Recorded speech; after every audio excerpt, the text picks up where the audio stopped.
Okay, so uh, thank you very much. Welcome to this webinar. Has been brought to you by Blue Circular Economy, and this particular project is funded by the Northern Periphery and Arctic Programme of the European Union, and its prime focus is on Northern Europe, and particularly working with SMEs and others to develop new business opportunities.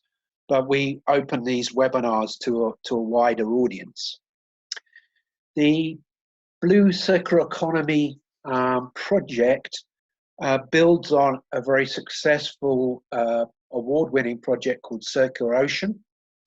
And this ran for 3 years prior to this project. So again, all new entrants to the workshop, please remain muted. So this project, Blue Circular Economy, builds on that first Circular Ocean project. What I'm going to do in this workshop is to run through various emerging issues and really then focus on a number of practical issues about how to drive new business opportunities from waste fishing nets. The webinar is broken down into some key sections, and at the end of each section, there is an opportunity to ask questions in the chat box. And indeed, if you have questions or thoughts that come to mind when I'm speaking, just add them to the chat box, and then I'll pick that up at those different breaks.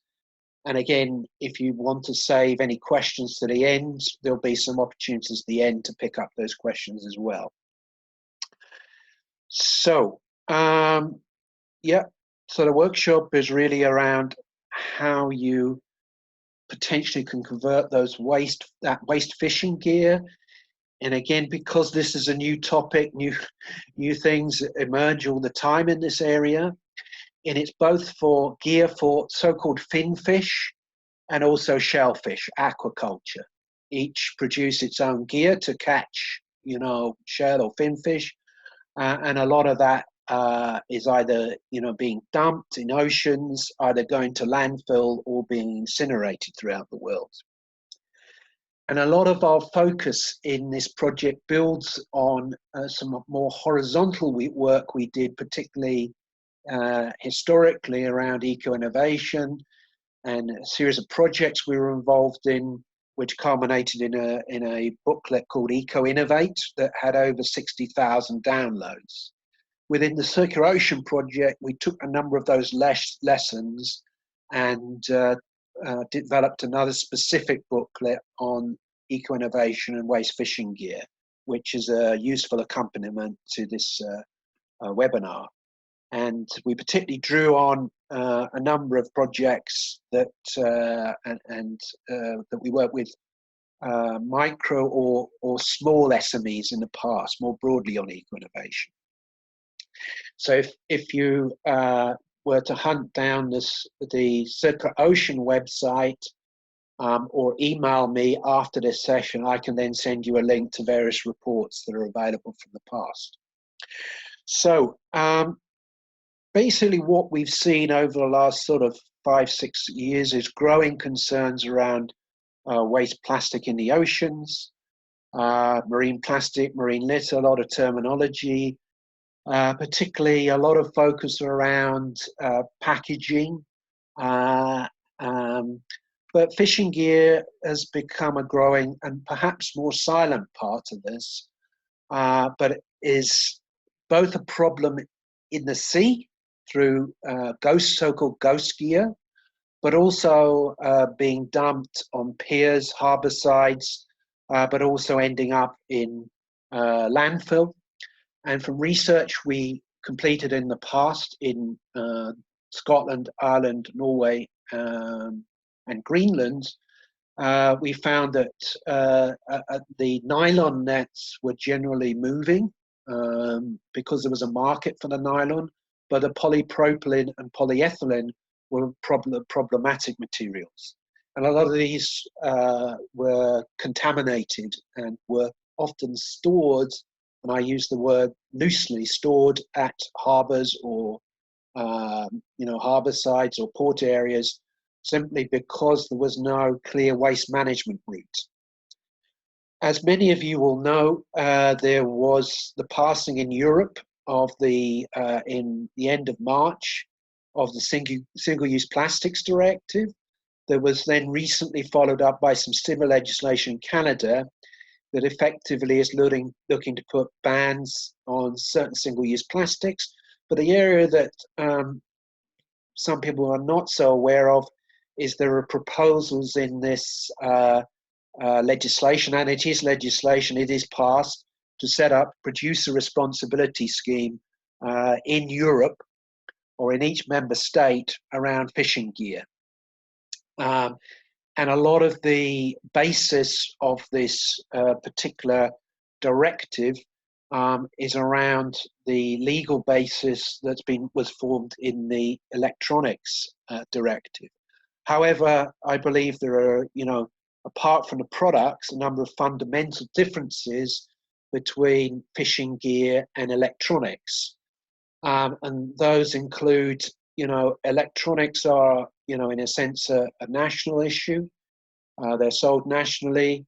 The waste fishing nets, which is what the producer responsibility scheme will focus on, it will focus on the responsibilities for the manufacturers and assemblers of the nets, not the users, not the fishermen.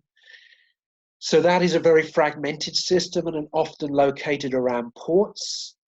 And there are a number of other significant differences in the regulations that still have to be worked out. That also include, when the regulations for electronics came in, the sort of systems were pretty well known for the various electronic products. But in fishing gear, there isn't well-organized statistics. Certainly in waste fishing gear, there is not well-organized statistics. And there's a lack of cooperation between manufacturers and assemblers in Europe from experience we've had. So what is the challenge? Well, some UN figures that are often quoted from 2009, quoted from 10 years ago, that 640,000 tons of nets and ropes, etc., are discarded in the sea annually, which represents about 10% of the ocean-placed waste plastic. However, we found in the previous project with colleagues from the Norwegian Technical University that these figures were based on a lot of assumptions, and they were perhaps not so reliable, yet they are often quoted. What we found by looking at a wider literature search is that by weight, there are claims to say that fishing nets and ropes can be from 10%, according to those UN figures, but right up to 70%. So we're in a classic sort of situation by that range of variation and uncertainty, that if you can't measure it, you can't manage it. So there's a real lack of clarity over the data. And this is perhaps one of the reasons so far that the European Commission haven't set targets at the moment for collection, because simply the data is very limited at the moment. From research we completed in the Scotland, Ireland, Norway, and Greenland, again, the picture is very fragmented. The different approaches to waste management, to collection in those different countries. And the overall systems in place differ significantly. There is no common system. So we're really at a stage of still on a lot of these issues to do the waste fishing nets, at a data collection or information stage, and we're way off knowledge, insight, and wisdom.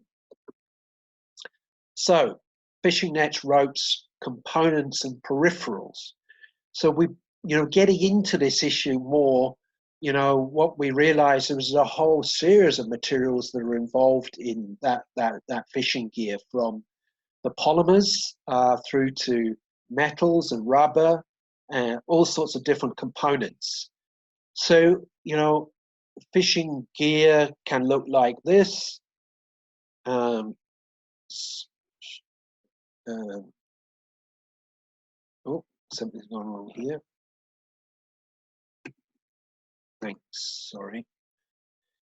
But also it includes other, simple components like this. So it's a more complex product, a fishing net than you'd originally thought. And also that's expanded further once you look at aquaculture nets and the material that is used for, fish farming, for example. So the challenge is, how can you use that waste fishing gear to create new eco-innovative opportunities? And broadly, I classify this into 6 areas, and this is very, very broad. And that is from, so we think about services and products. So it is services to help repair nets. And what we found is in various ports, there are specialist repair services, and those generally get used where the nets are larger, and even some manufacturers will take back the nets and repair and resell. And that's particularly when those nets are some of those larger nets. So, what we found is some of those large fishing nets are maybe up to beyond 300,000 euros. So there's a lot of economic value in those nets. And at lower level down, we found the artisanal fishermen will be, heavily involved in their own self-repair of the nets. Secondly, reuse of fishing nets into various products. And we're seeing, an increase in that, but also a lot of, what I would term interesting examples that are not yet commercial products. So things like, some of you may have seen, for example, people experimenting with making volleyball nets and things like this. I haven't yet seen any cricket nets or any football nets or any hockey nets, but maybe that's a business opportunity. Maybe there are also opportunities related to construction, nets for construction. What we've seen mostly is small volume, more consumer-related products, and I'll come back to that. We also, in the reports, one of our other reports in Circular Ocean, documented, products from that are on the market from various manufacturers. It is smaller than you think. What we also found is at least one specialist reverse logistics company who collects nets and then will take those nets primarily for chemical recycling, and perhaps mechanical recycling, although that's less clear. There are 2, major recyclers, or relatively major recyclers of fishing nets. One called Plastics Global that uses mechanical recycling techniques, and is based in Denmark. And one that's called Aquafil that use chemical recycling, and they claim to produce filament from a de- and repolymerization process that is as good as new. And there are others who have looked at the market and are starting to move into the market. One, I believe, is Container Service in Norway, who's also producing pellets. And then there is a range of products that are being produced, some of which we'll come on to. And then some people are even experimenting with, could you actually break down the polymers from the nets into, oil that may be used, say, for fishing fleets. Not necessarily the best in the environmental hierarchy, but still for, challenged fishing communities, maybe that's another option. So some reuse examples. So here's, a consumer product, Italian designers selling these shoes for maybe about 200 euros, and now have got through their first phase and now are going through their startup looking for money to grow the business. So effectively, they're shaping the nets using design. This is BraceNet. They're a German company that effectively are taking the ropes and then using those ropes for bracelets and necklaces and other products. One are called Regen. That's sort of regeneration from the chemical recycling process, as I mentioned. Aquafil has developed this EcoNile fiber that is now being used increasingly by a number of swimwear designers and others who are using the fiber to make in clothing, and so they're starting to specify the second life fibers rather than new nylon. But it's also going into carpet tiles and other products. Also socks, swimwear, as I mentioned. Recycling. So we've got a number of companies, including Plastics Global. I hear a couple more have just entered the webinar.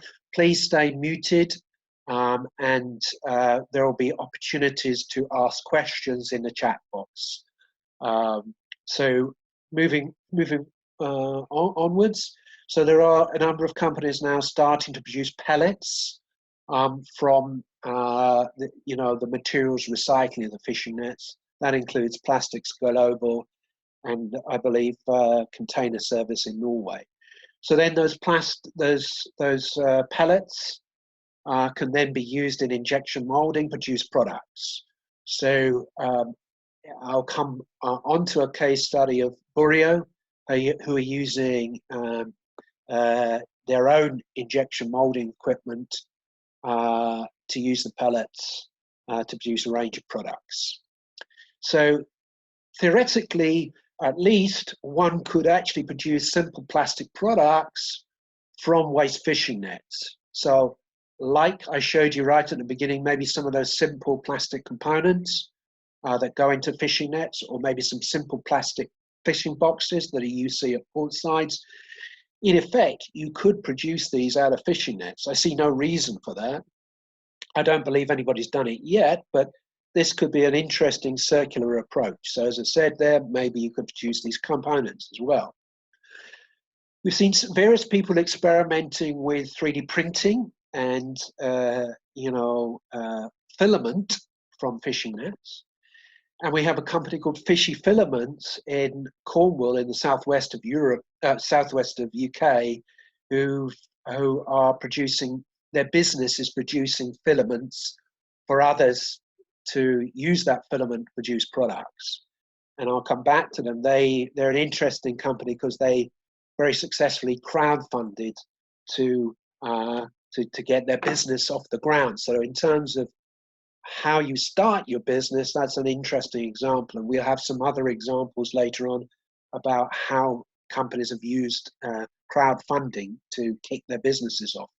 So very quickly, a quick example of one interesting company who are US Chilean, Burio, and they effectively have developed a model where they work with very closely with fishermen in Chile to collect and clean the fishing nets, and then they distribute the nets to their factory in Santiago and shred and pelletize, and then they produce a range of products. They've got a very interesting true triple bottom line model in the sense of a sustainable triple bottom line is they work with the fishermen, as I mentioned, and a percentage of the sale of the product goes back into projects in the communities. And then we have the environmental benefit of reutilizing those waste nets, and then the economic benefit in the sense that they are, have a business and employing people. So their key, and their iconic product is the skateboard. It's not 100% from the nets, but there's a small proportion of rubber in there because they need, they need that sort of give in the skateboard, or else it would just crack and break. They've also produced sunglasses. They produce frisbees for the Jack Johnson music tour. They produce fins for surfboards. They've even, worked on this Jenga game to produce, components for the game that's about raising awareness of the problem of fishing nets. And then they have produced sufficient number of pellets that they're then selling the pellets onto other companies. So they, for example, my understanding is they've sold pellets onto the company, or they supply pellets to Human Scale, who are then producing office chairs using those waste polymers. And this is a really interesting opportunity in terms of product differentiation. How many office chairs could you claim come from waste fishing nets? So we have an opportunity for any quick questions, or if not, please put anything into the chat box, or if nothing immediately is coming to mind, please keep your questions and we can pick them up later in the webinar. So I don't see any very specific questions yet, so I'll move on. Try and get the technology working.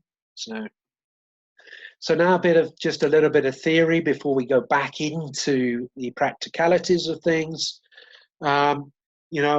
Traditionally, we've had the sort of life cycle of products, the so-called cradle to grave life cycle, and in this instance, we're extracting, primarily the polymers, but also other materials in constructing gear for fin fishing and aquaculture fishing, if you like. So we're extracting those raw materials, we're then manufacturing and assembling, also packaging, distributing, using, and then sending to landfill.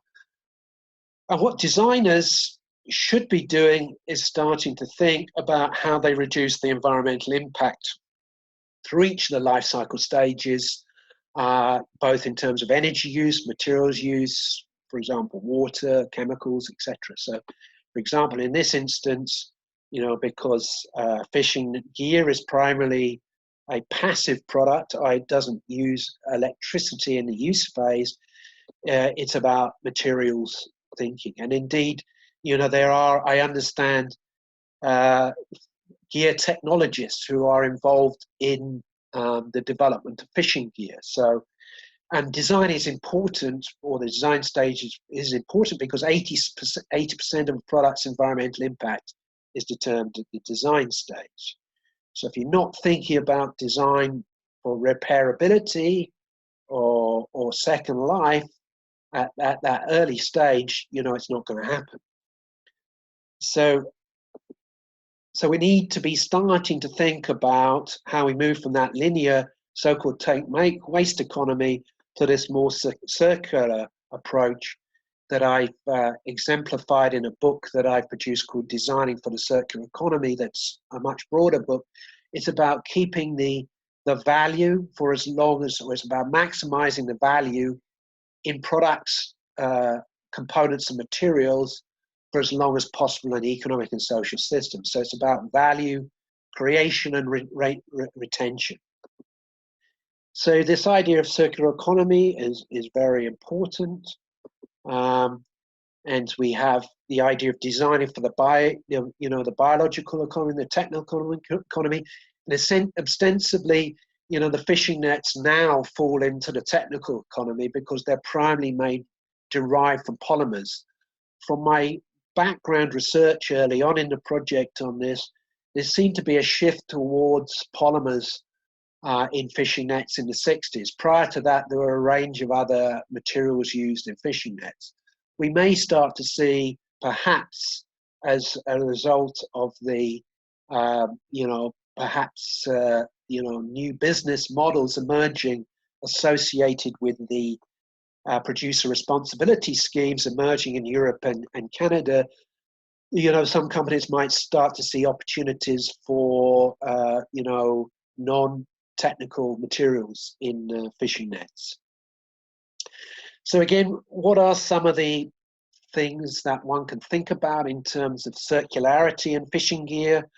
Well, maybe one could start to think about renting the gear, so extending the life of, and utilization of the gear, through rental or sharing models. Maybe one could build in much more robust repair systems. Maybe there could be, at the end of the first life of nets, a deliberate opportunity to enable second life of the nets into other product categories. Maybe we should be looking at opportunities for remanufacturing the nets, or if we design the nets to be modular, and we remove the modules that, for example, are torn, can we reaffix those patches to the nets? I understand to some extent that already happens, but this is very poorly documented. This I understand from I believe it was the first stakeholder meeting of different stakeholders in this area in Ireland that I attended maybe about 2 months ago. So this patching of nets already happens to some extent. Then you've got, at the end of the first life, you've got the materials from the nets that, as I mentioned before, maybe that then could be pelletized or produced into filament, that then could be manufactured or 3D printed into products. So, there are various things that can be done, thinking more circularly, if you like. And if one's starting to think about how we might create products from the nets or services or new business models, there's a sort of process that one needs to think about. Well, how would you collect the fishing nets? How would you produce? How would you sell and distribute? How would people potentially use those products? And what are the opportunities for product life extension? So one can collect the nets, maybe from the open sea, maybe in port areas, directly from beaches, or maybe setting up alliances with scientific and other vessels and divers who actually know where the waste nets are. Also, what we found is that often what we found, I don't know about often, but I understand it does exist, that nets and gear are stored in ports and harbour areas, and sometimes that is because they've not identified a waste disposal route.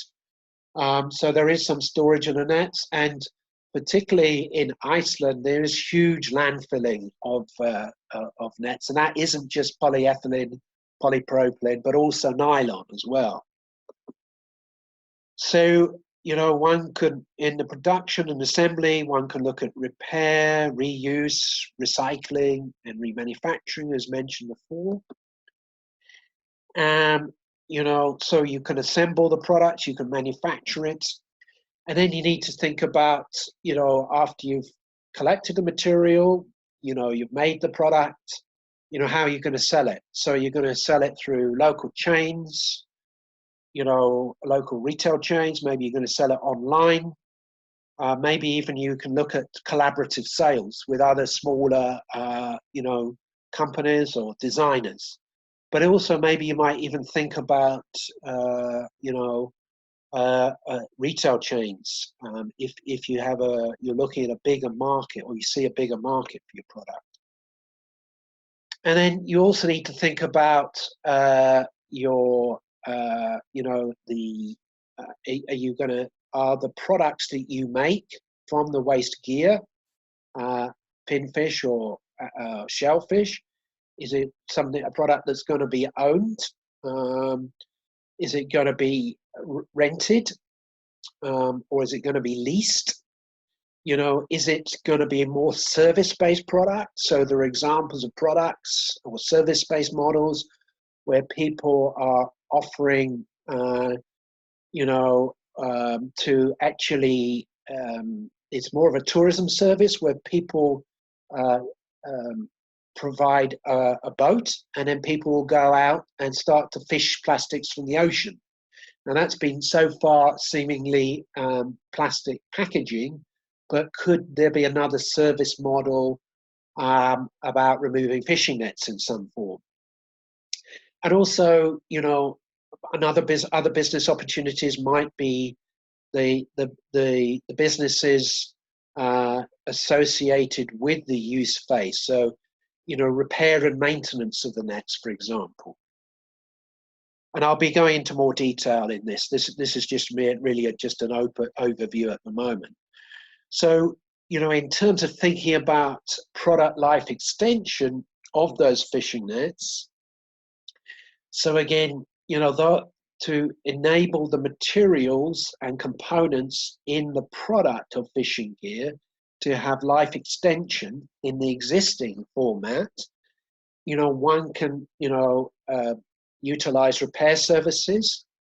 One could, try and design that gear to be easier to disassemble using, for example, that patching approach.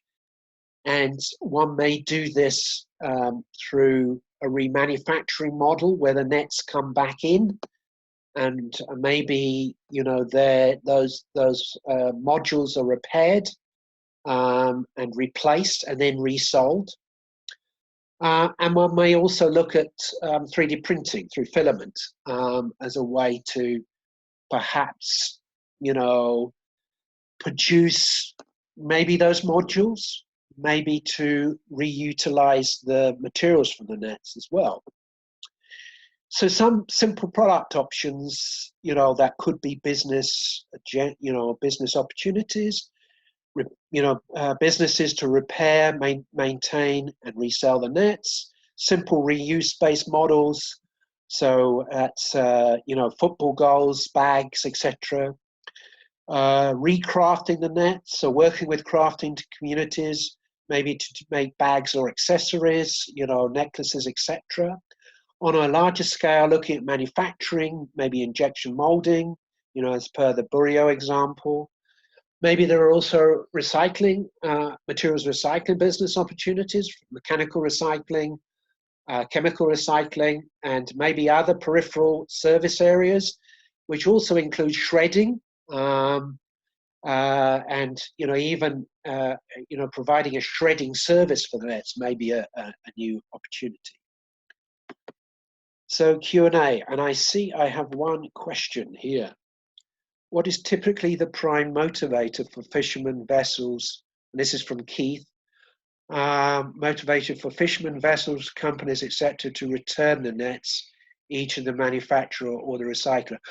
Well, from our knowledge, and I must say it is quite the research in this area is quite limited. So in terms of returns, it seems to be at a larger scale. Some net manufacturers offer, a service to repair the nets that they will repair and then resell. So that's for the larger fishing vessels. To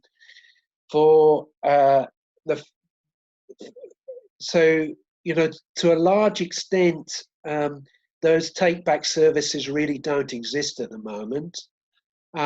What we see is particularly, for example, Norvia who's this reverse logistics company from Norway.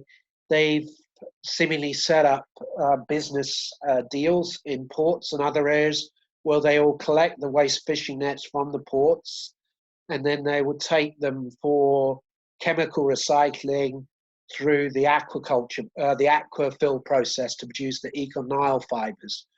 So the whole take-back system is quite new in that sense, and still a significant proportion of the waste gear is either going to landfill or being incinerated or ending up in the oceans, sadly. But that may well be set to change with the new regulations, the new producer responsibility schemes that will be coming in Europe over the next 3 to 5 years, and also over a similar period in Canada. So I'll move now on unless there's any quick questions now. So I don't see any. So please keep your questions coming in as Keith sent in there. So I can now get more into some sort of practical thinking. So if you've got a product or a new business model or service idea or concept related to waste fishing gear, the next stages are things you'll need to think about. They won't give you any magic bullets, but they'll give you some thoughts that you'll need to address in taking your idea forward or your concept. So firstly, what is your concept? Is it a new business model? Is it a product, a service, or is it a product service combination? Write it down, get it down on a piece of paper, start to think it through. Are you focusing on premium quality and higher price, or is it generic and lower price? So, for example, the Badura shoes, I would consider that to be quite premium price, 200 euros, or is it a lower price product, which is probably something like the bracelet, the necklaces using the fishing rope? Are you focusing on a product that's using high quality craftsmanship, maybe manual processes, or you're looking at industrial production? So again, the bracelet, the bracelet guys, I think work with handicapped or disabled to make their products in some sort of quasi charity form. Or are you looking at an industrial process like injection molding, like Burio? So what is your ambition for growing your company? You're looking at a small scale workshop? Are you looking at job creation? You're looking at job production, batch, or industrial flow production? So what is the ambition of your business, and what scale are you looking at? Most of what we've found in the market so far is really much more specialized and job at a job/batch level, and probably the closest we have to industrial really is Burio, but that may be small scale manufacturing. I'm not quite sure of the number of units they're producing yet, but most of it is quite small scale at the moment. So will the fishing gear be, will the waste fishing gear be a key feature of the product, or will it be a secondary feature? Will it just be reusing the material, or will you be looking to feature the fact that it is a reuse of fishing gear? So what is your value proposition? What value are you going to deliver to the customers? And who are your customers? Are you thinking about business to consumer, business to business, or business to government? So by that I mean, could you produce, products that are sold to maybe to local government that practice green procurement? So maybe products in the construction sector, for example. So how does your product differentiate itself from other products on the market? What is your USP? Could your USP be like the human scale chairs, that it's a Me Too market, but you are using polymers from the fishing gear? So that might be a differentiator in a sense. Not very complicated, but again, if it's done right, could be your differentiator. Are there any other competitive offerings in the market, or by including the material or components or reuse elements from the gear, could that be a competitive offering in the market? And what type of business model is relevant for your offering? So here's a summary of some business models related to some of the products, and also some illustrative business models that might be utilized in this space. So circular business models.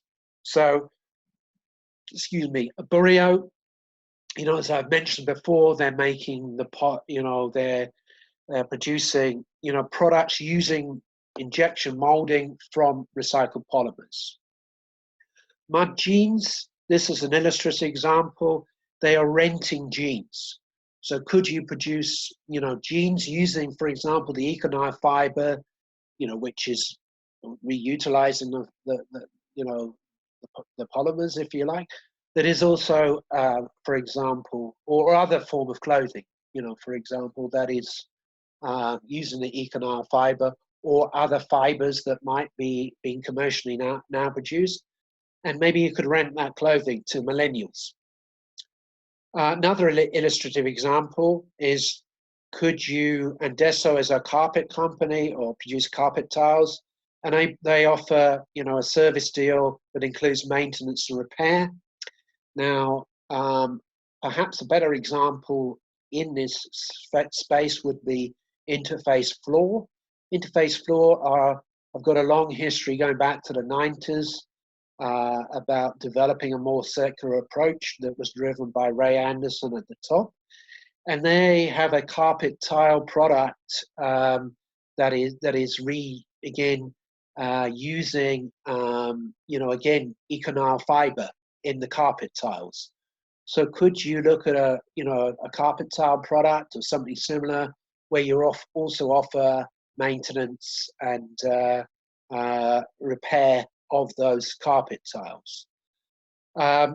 Novia, who I mentioned earlier, they have a reverse logistics company, so they will collect and you know, deliver you know, waste fishing nets to manufacturers or recyclers. And Fishy Filaments, who I mentioned, who have developed filament for 3D printing from waste nets. Another business model might be an experiential business model, and that might be, you know, included as part of the business. And this is perhaps at a wider scale, you know, and just is really illustrative. You know, Aquafil apparently have a process where they offer guided tours to let customers experience the production process. I mean, that is you know, in the US apparently. However, the precise de and repolymerization process is somewhat guarded by Aquafil. So I wonder to what extent they're actually showing that process. Maybe they, you know, the early stage of it is not included, but maybe it's actually the production of the end production of the, you know, the fibers that they show. Companies like The Body Shop in cosmetics had that approach going back to the 10 or 20 years ago, opening up the manufacturing process. An illustrative model, again, Plastic Whale. This is a company that offer events where people can take part in the collection of waste plastics from, I think, the canals in the Netherlands. But I believe there are others now offering a similar service. And again, you know, the idea, as I mentioned earlier, is could you, you know, look at something similar related to fishing nets? Maybe there's also other opportunities, you know, linked to, you know, for groups of divers or something. Another illustrative example is Maple XO, and they'll offer maker workshops where customers can participate hands-on in crafting a product. So could you produce a maker workshop, for example, to produce necklaces or bracelets or other types of products from the waste fishing gear and ropes? Precious plastics, again, an illustrative example, but based on a pilot as well. So this is an open sourced series of blueprints that enable an individual to build a series of products or a series of kit to shred and injection mold waste plastics. So it's 3 types of products that you can manufacture in waste plastics. And indeed, we were involved in a project called Project Net Worth, where they were able to use that open source, in effect, technology to produce, you know, a handle that could be used in various products. OpenDesk, again, an illustrative example to take products forward. So there's a platform that charges for selling finished products and customized products from local makers. So quite simply, if you made a product, you could you know, add that product to that website, and there is a sort of collective selling of more localized products through that website. Similar to one of the other examples, there is a company called Afraid Not. I always thought that was a heavy metal band, but no, it's a company in the Highlands and Islands of Scotland. Basically, what he provides is workshops and training and support to make rugs for the home from thicker ropes. So this will be mats and rugs, or it's more mats rather than rugs. So he will help you design and make your mat for the home or for the office, and then he will charge you a fee to enter that workshop. And then, as far as I understand it, then you take that mat away with you. But all of those are made from waste ropes. Then you have social enterprise business models, and again, you have Burio, who are working with the local community, fishermen, to then take as key part of their business model. You have Healthy Seas, who are involved in making some of those the socks using the Econol fiber, and they, I believe, have a non-profit structure, charitable/social business model. Then you have other business models that are set up by Planet Love Life and Ruby Moon that are for profit, but they donate a percentage of profits back into good causes, such as female entrepreneurship programs in countries in transition. Then you've got collaborative business models, which link and are similar to the previous one. So BraceNet, that I mentioned in Germany, they also work. They have partnerships with with fishermen, I believe, but also with disabled people to create their products. And again, interface floor through the Networks project. This is carpetage using the Econol fiber. They collaborate with a whole series of different organizations in Southeast Asia, including fishermen, to collect the nets and then supply the nets through the Econol process. So there's a range of business models that one can think about in terms of taking products forward. So I see a question that's emerged in the chat box. Blue Circular Economy is a regional organisation, Scotland, Ireland. Who do we need to contact for our respective locations in Germany? Sadly, we can only directly support SMEs in Scotland, Ireland, Norway, Greenland, Sweden, and other parts of Scandinavia. It's a European funded project, but there is no similar project in Germany. There was a project that was run by WWF in the Baltic region, and I would suggest you would contact WWF Germany to find about that project. But sadly, within our project, what we are doing is getting a lot of global interest in it, but we're only directly able to support particularly SMEs in the region. That doesn't stop people attending the webinars and won't stop people attending the conferences. So, for example, we have a conference in Iceland in April, where there'll be a range of expert speakers and others. So, but sadly, directly in the project, we can't help you in Germany. I'm sorry about that. So I would contact WWF Germany to find out about that previous project. So I'll move swiftly on as I don't see any further questions. I'll try and move swiftly on. Right, so getting right down into the detail now. So how are you going to source your waste, let's call it waste gear.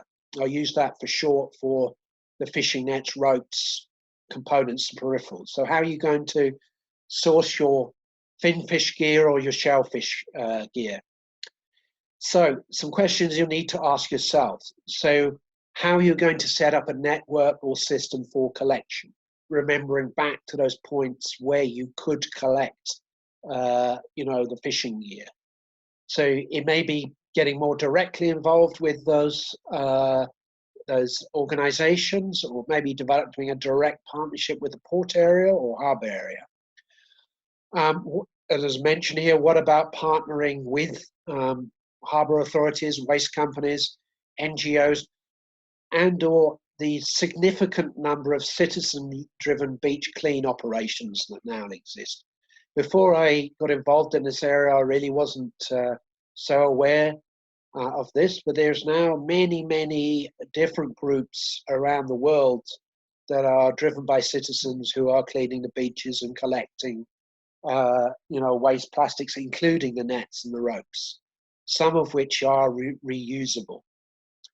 So key point, how are you going to clean that fishing gear to remove the toxins, the chemicals, and the debris, the organic debris, particularly from the gear that's being used for bottom trawling? So often those are very contaminated, and you need high pressure hoses and other approaches to both clean the nets, but also we found through experimentation in 3D printing, also then to dry the nets, because my understanding is a number of those polymers are hygroscopic, so they absorb water. So unless you dry them, when you put them into the, you heat the polymers, either in injection molding or in 3D printing, you get the emission of, if that's the right word, water and salt, which can screw the production process as such, or the printing process. So you need to clean and dry. Well, of course, you already have, if you have an idea for a clothing product or another type of product, you could simply buy an EcoNile fiber, the second life fiber from the fishing nets, or any other fibers that might exist. But at the moment, the most visible, provider of those fibers are EcoNile through Aquafil.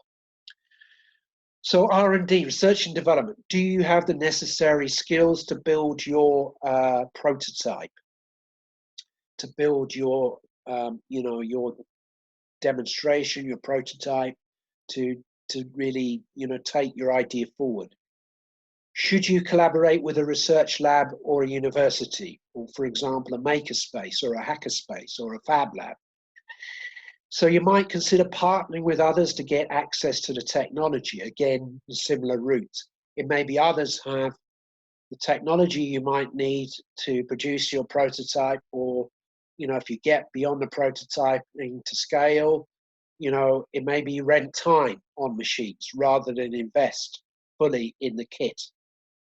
Consider how you could access existing equipment from existing companies. So plastic, you might buy, work with existing shredders of plastics to see if they could shred the gear, and perhaps plastic molders, that might be based in harbor areas or port areas, if that's where you are based or where you're thinking of a business, i.e. close to the source of the nets.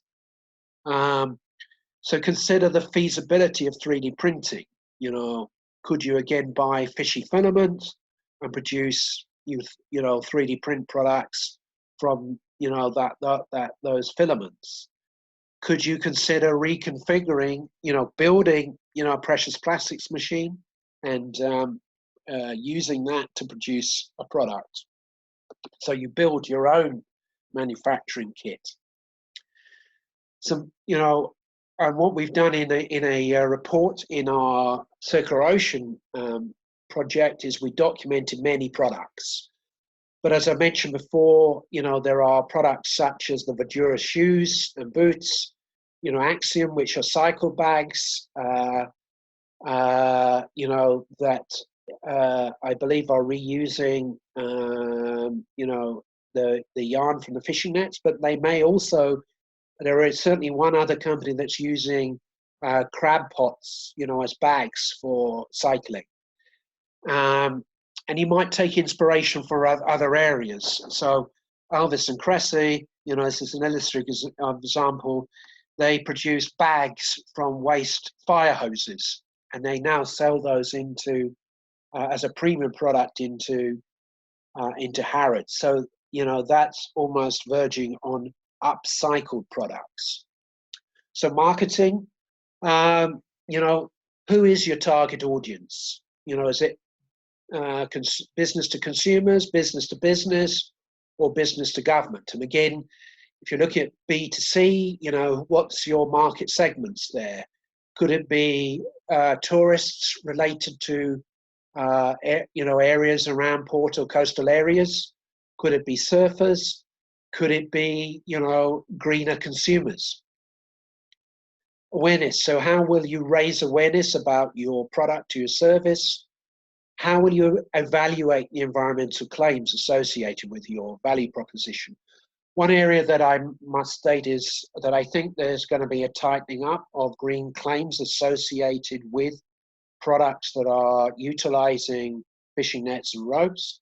There are products on the market at the moment that are claiming to use fishing nets, but it's unclear if that's 10% of the waste polymers that are being used or 0.001%.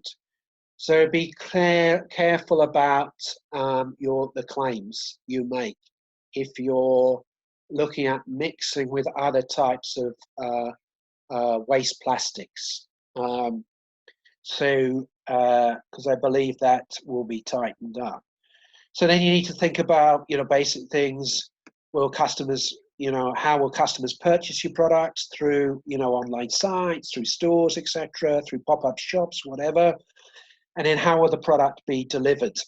And then how will you service the customers?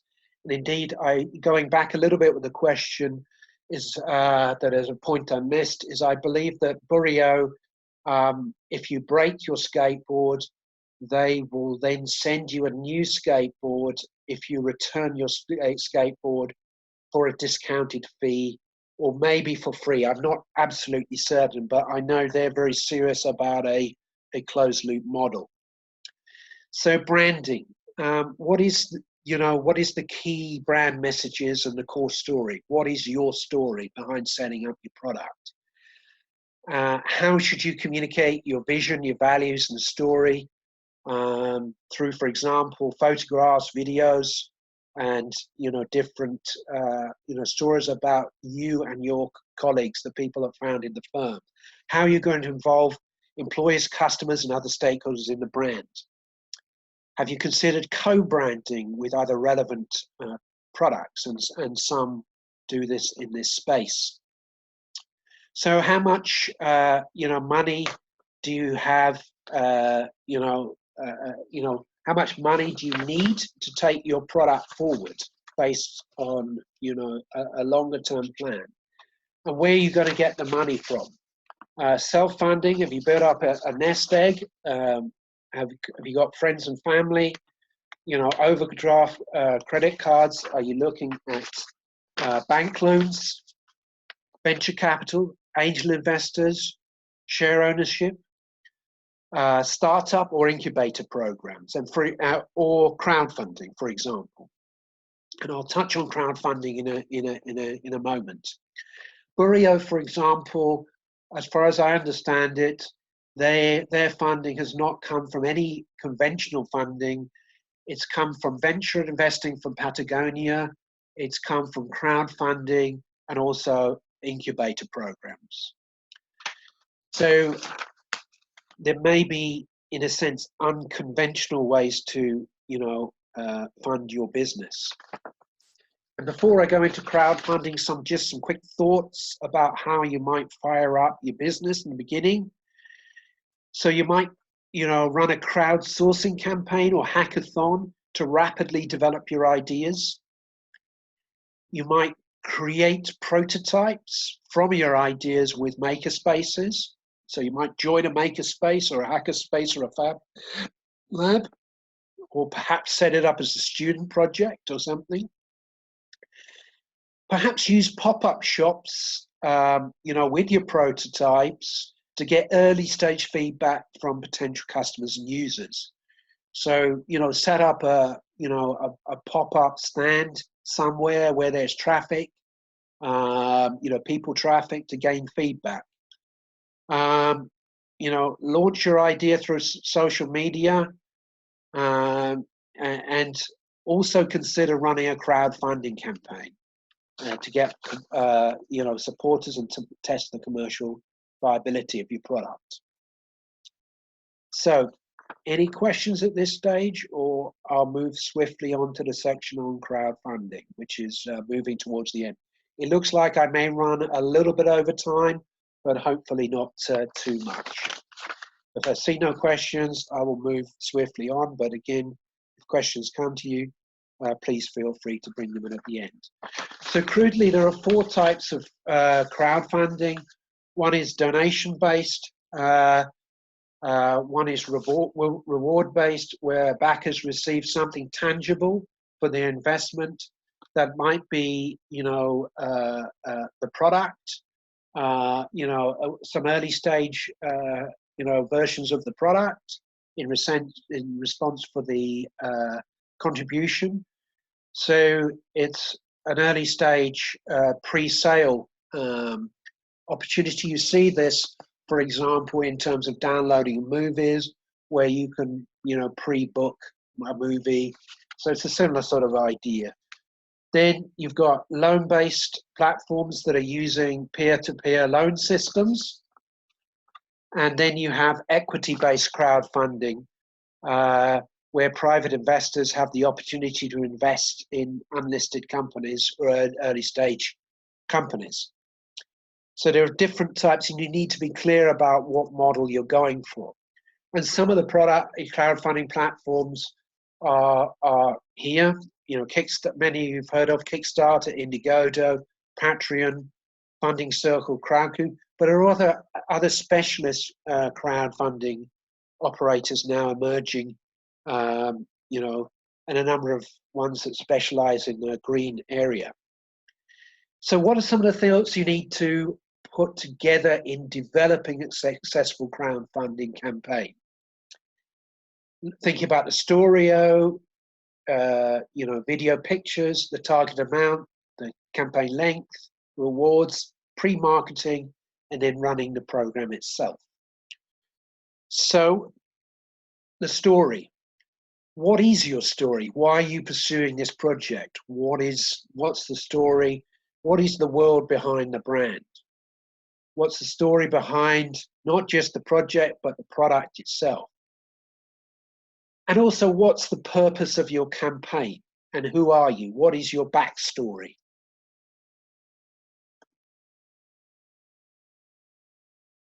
Videos and pictures. So research indicates that that crowdfunding campaigns that include videos are more successful.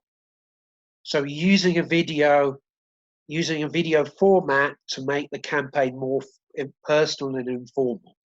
And videos should generally be no longer than 3 minutes. So they should clearly explain, the background, the objective, and what you're trying to achieve.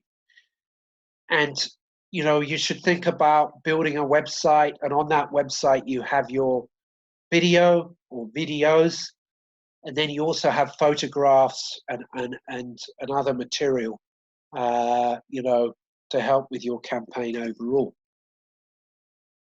Target amount, where you should think about, again, going back to the beginning, how much you're trying to raise. Is this for the business? Is it for one product to kickstart the business? Is it an existing business where you want to, crowdfund the development of one product from the gear? So the average pledge per backer is about 50 to 100 euros. The average target amount for a campaign is between 5,000 and 10,000 euros. And there are different choices between crowdfunding campaigns, some that are based on all or nothing. You achieve the target amount or not. And if you don't, you go back to, square one, or a flexible approach. And in a report, the backup report we did on this on eco-innovation related to the fishing gear within the Circular Ocean Project, we detail this in more detail. So the campaign length, so typically it should be 30 to 90 days, and you should consider your resources to put into the campaign and choose whether you're going to have a short intensive program or if it's going to be longer. You should also consider rewards for people that invest in your crowdfunding campaign. That might be as simple as a handwritten thank you letter. It may be something, you know, more creative. And if you're getting higher value in, you know, it might be other types of rewards, you know, to say thank you very much, you know, and encourage them maybe to invest more. So positive reinforcement, if you like. So pre-marketing camp, you need to make a plan to target potential backers and promote your project. You need to make a list, you know, and reach out to people, organization, bloggers, media. And before that, you obviously need to write those down and think who you're going to approach and how you're going to approach them. You're going to approach them by email, you're going to phone them up, etc., etc. You know, before you launch your crowdfunding campaign, you should perhaps start a blog about your project, or you know, start feeding out information, perhaps under a hashtag in social media, and indeed get a Twitter account associated with your project or your product. So have plenty of social media content available before your crowdfunding. So have a clear plan in place. So once you set your campaign up, post daily updates on social media, consider a small budget to boost your social media. So that might be, you know, on Twitter or Facebook or whatever mechanism, Instagram. So you might supplement existing free media with paid for media that is more targeted. Reach out and get new contacts throughout the whole campaign and get these guys on a database or on an Excel sheet. Also make use of multiple promotional tools to promote your campaign. Don't just use Twitter, maybe use telemarketing, produce leaflets, speak at events, etc., etc. And make sure you keep your backers engaged in your program. Maybe develop a simple newsletter that maybe you send out, you know, updating people, or just a bulletin each, you know, week, each month, or whatever. Here's some examples of successful crowdfunding campaigns in the gear area.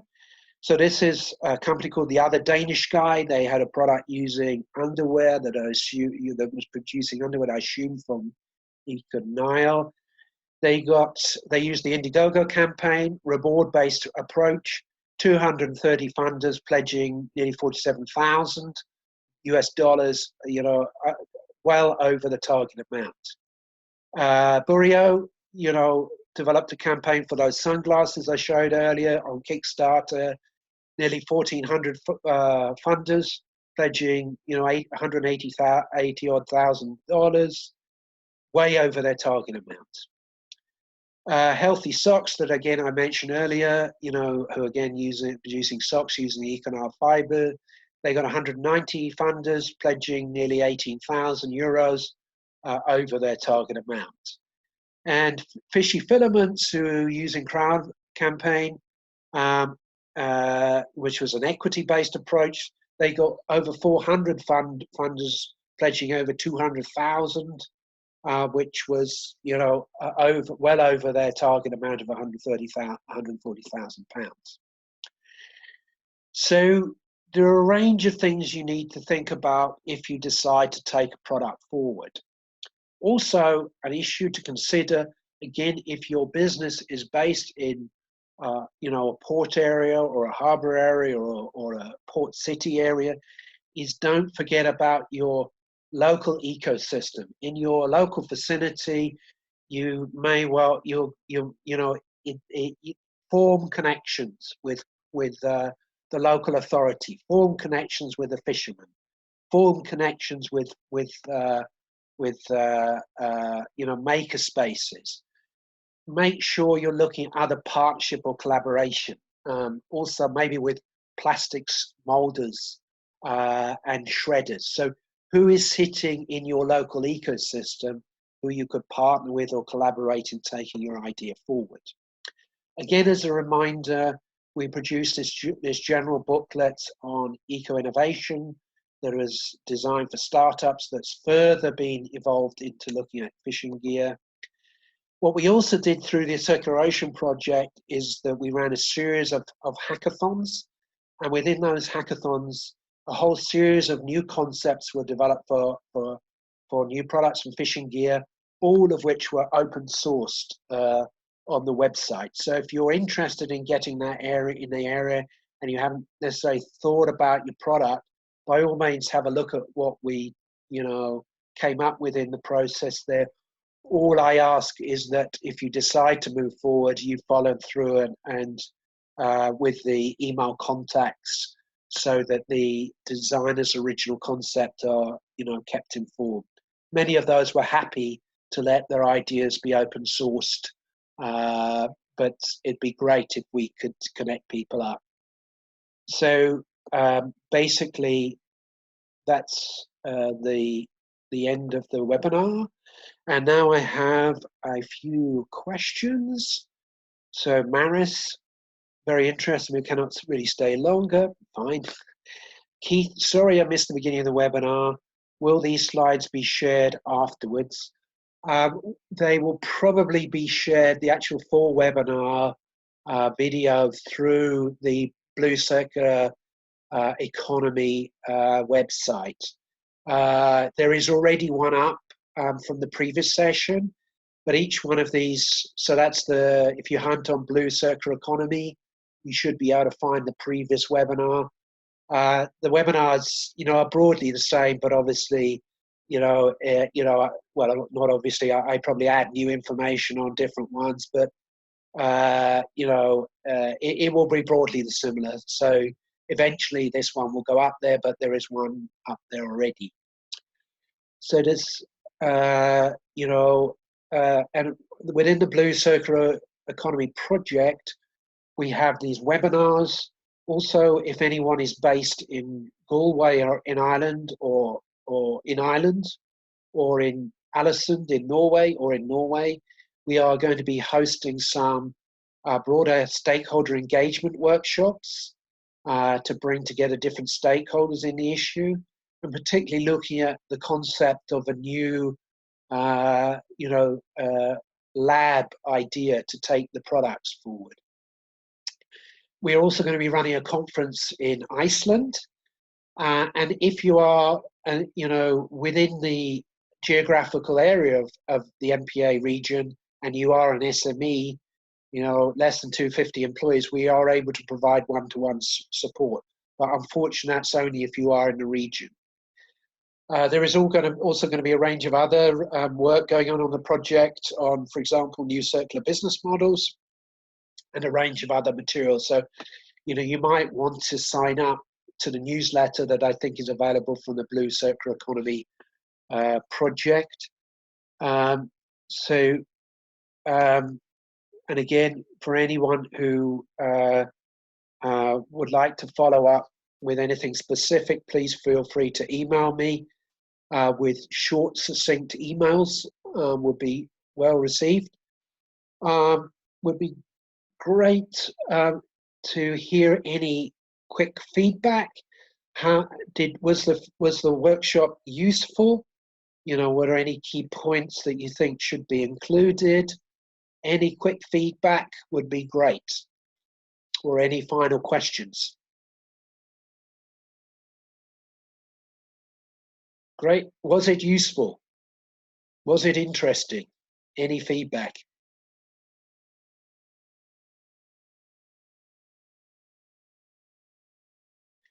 Will replacing nylon with biodegradable polymers for fishing nets can be a way out? It's quite a tricky area, because I think already some have tried to look at this, and what you've got is the problem of the microfibers.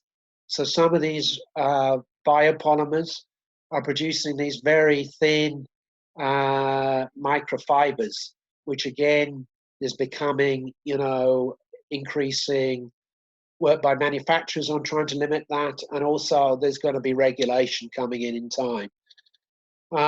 So it's not easy. So another couple of questions, I think. Sorry, I just moved back up. So thanks for the feedback. It was helpful, enjoyed it. It was interesting, and lots of new information. Thank you. So unless there is any further feedback or any further questions, what I suggest you do is perhaps have a look at the Blue Circular Economy website. I'll just also tap in here now the previous project that includes all of our reports on things like the products. I'll try and do it anyway. The products that are in the market. We also have a report there on our trials that we did on 3D printing. We have also reports on this concept of the Innovation Lab, which we're now starting to look at in Ireland and Norway. But unless there are any further questions, I'd like to thank you all very much, and please feel free to recommend it to any other colleagues. We'll be running it, as I say, either monthly or bi-monthly until the end of the project. That is about in another 2 years. So, and hopefully, if I don't hear from you, maybe you'll see it at one of the events. And if not, good luck with whatever direction you're taking on this. So, thank you very much, and good evening.